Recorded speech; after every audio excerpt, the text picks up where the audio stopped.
بسم الله الرحمن الرحيم.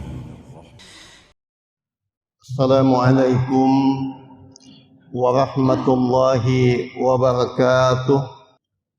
Bapak dan ibu-ibu sekalian rahimakumullah.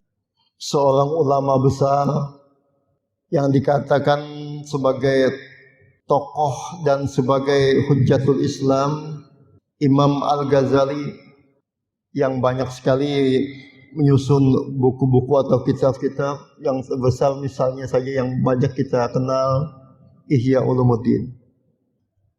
Menurut riwayat atau sejarahnya, dalam satu kesempatan Imam Al-Ghazali ini berdialog dengan murid-muridnya. Dari dialog-dialog itu ada beberapa hal yang ditanyakan oleh Imam Al-Ghazali kepada murid-muridnya. Dan muridnya menjawab sesuai dengan kondisinya, sesuai dengan kapasitasnya, sesuai dengan ilmu pengetahuan yang dimilikinya. Ada beberapa pertanyaan yang diajukan oleh Imam Al-Ghazali itu kepada muridnya. Yang pertama, Imam Al-Ghazali menanyakan kepada muridnya, "Wahai murid-muridku, menurut kamu, apakah yang paling dekat dalam kehidupan kita di dunia ini?" Mendengar pertanyaan dari gurunya ini, muridnya menjawab sesuai dengan pengetahuan, sesuai dengan kemampuan mereka. Mereka mengatakan yang paling dekat dalam kehidupan kita di dunia ini adalah keluarga, anak, istri, suami, tetangga. Itu yang paling dekat dengan kita. Lalu Imam Al-Ghazali menjawab, "Jawabanmu benar.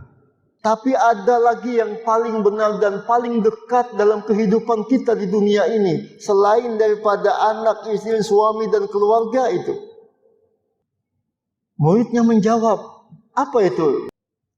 Gurunya menjawab, atau Imam Al-Ghazali menjawab, "Yang paling dekat dengan kehidupan kita di dunia ini adalah kematian."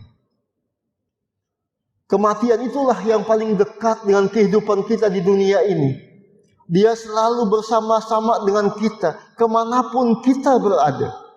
Dan setiap kita pasti akan menemui itu semua. Karena itu dalam Al-Quran Allah tegaskan, "Kullu nafsin dha'iqatul maut." Setiap yang bernyawa itu pasti mengalami kematian.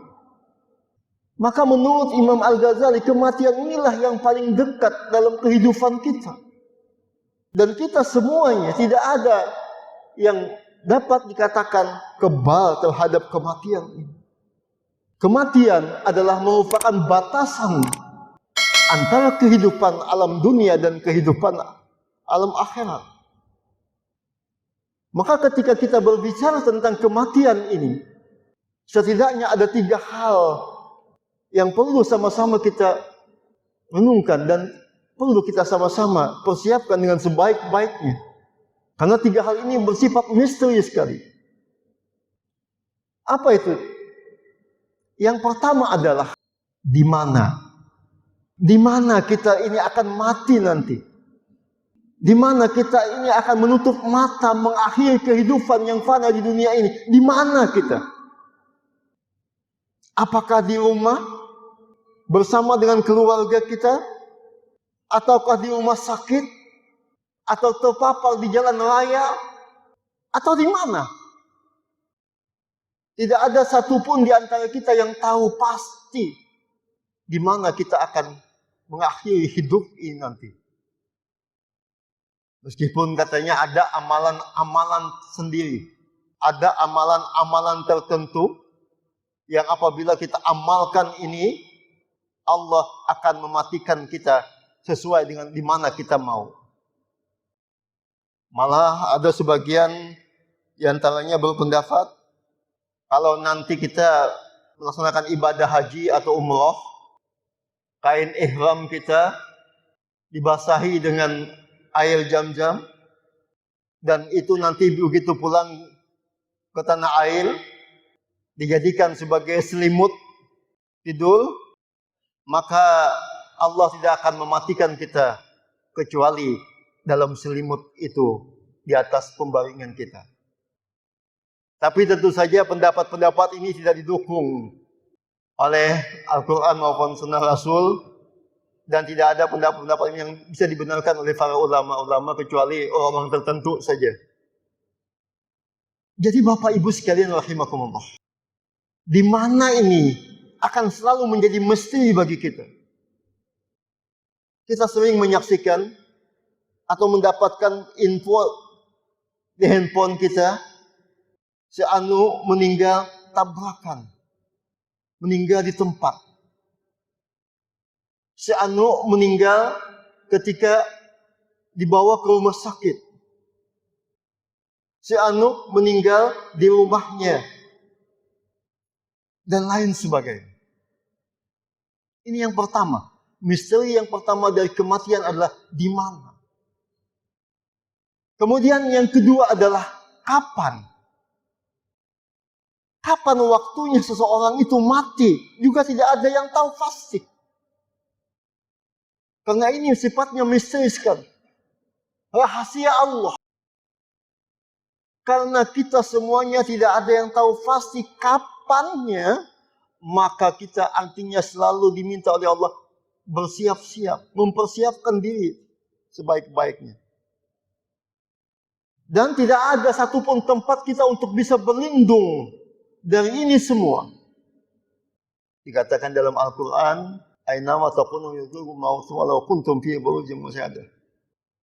Kematian itu akan datang kepadamu dimanapun kamu berada. Meskipun kamu bersembunyi di gedung, di tempat yang kokoh, akan datang kepadamu.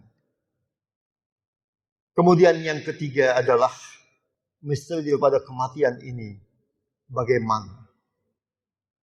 Bagaimana ketika menutup mata itu? Bagaimana kondisinya ketika mengakhiri hidupnya itu? Apakah dalam keadaan su'ul khatimah ataukah husnul khatimah? Apakah dalam keadaan mati yang diridai Allah, mati yang baik ataukah mati yang jelek? Hanya ada dua pilihan. Su'ul khatimah dan husnul khatimah. Dan tentunya Bapak Ibu sekalian rahimakumullah, ini tidak bisa dibuat-buat. Tidak bisa direka-reka. Kalau kita nonton di sinetron misalnya, ada yang sakit, lalu ketika mau meninggal, langsung menyebut, La ilaha illallah. Meninggal. Itu di skenario. Diskenariokan seakan-akan pada waktu dia menutup mata itu dalam keadaan husnul khatimah. Dan memang Rasul menjanjikan, man akhiru kalamihi la ilaha illallah dakhala jannah. Barang siapa yang akhir kehidupannya mengucapkan la ilaha illallah dakhala jannah, masuk surga dia. Cuma ini tentu saja tergantung daripada amal ibadah kita. Tergantung daripada rutinitas ibadah kita. Dan kita berharap semuanya, keluarga kita, jamaah ini, pada saatnya nanti mengakhiri hidupnya dengan husnul khatimah, akhir kehidupan yang baik. Dan ciri daripada husnul khatimah ini tidak bisa dilihat, tidak bisa diketahui oleh orang. Hanya Allah yang tahu. Kecuali ada beberapa ciri-ciri memang diberikan oleh Rasul Sallallahu Alaihi Wasallam. Tapi bukan berarti banyaknya orang yang hadir dalam pemakaman, banyaknya orang yang hadir dalam sholat jenazahnya, orang itu adalah husnul khatimah. Belum tentu. Banyaknya yang mengantarkan ke pemakaman, belum tentu. Atau misalnya imam, kadang-kadang kita sering mendengar imam mengatakan, saudara sekalian, si mayit ini, si Anu bin si Anu adalah orang yang baik. Kita semua jawab, baik. Belum tentu. Kenapa? Karena itu tergantung daripada amal ibadah kita masing-masing. Nah, karena itulah ma'asyiral muslimin rahimakumullah, Allah ingatkan kepada kita dalam Al-Quran, fatajawadu fa inna khairul jadi taqwa. Berbekallah kamu, kata Allah, untuk kehidupan akhirat nanti, dan sebaik-baik bekal adalah takwa. Dan salah satu sarana untuk meningkatkan ketakwaan kita kepada Allah ini adalah kita ibadah di bulan Ramadan ini. Sebagaimana di penghujung surah Al-Baqarah ayat 183, Allah tegaskan, la'allakum tattaqun. Semoga kamu menjadi orang yang bertakwa. Ma'asyiral muslimin rahimakumullah. Kita berharap dan berdoa kepada Allah Subhanahu wa taala agar kita bisa menjalankan ibadah di bulan Ramadan ini dengan sebaik-baiknya dan menjadi Ramadan yang terbaik dibanding dengan tahun-tahun yang lalu. Dan dengan ibadah Ramadan ini kita bisa mengakhiri kehidupan kita di dunia yang fana ini dalam keadaan husnul khatimah, akhir kehidupan yang baik. Bapak Ibu sekalian rahimakumullah, inilah yang dapat kami sampaikan dalam kesempatan yang berbahagia ini sebagai bagian daripada wa tawassaw bil haqqi wa tawassaw bis sabr, saling mengingatkan di antara kita. Demikian, semoga ada manfaatnya untuk kita semua sebagai bahan renungan kita. Hilaf salahnya mohon maaf. Wassalamualaikum warahmatullahi wabarakatuh.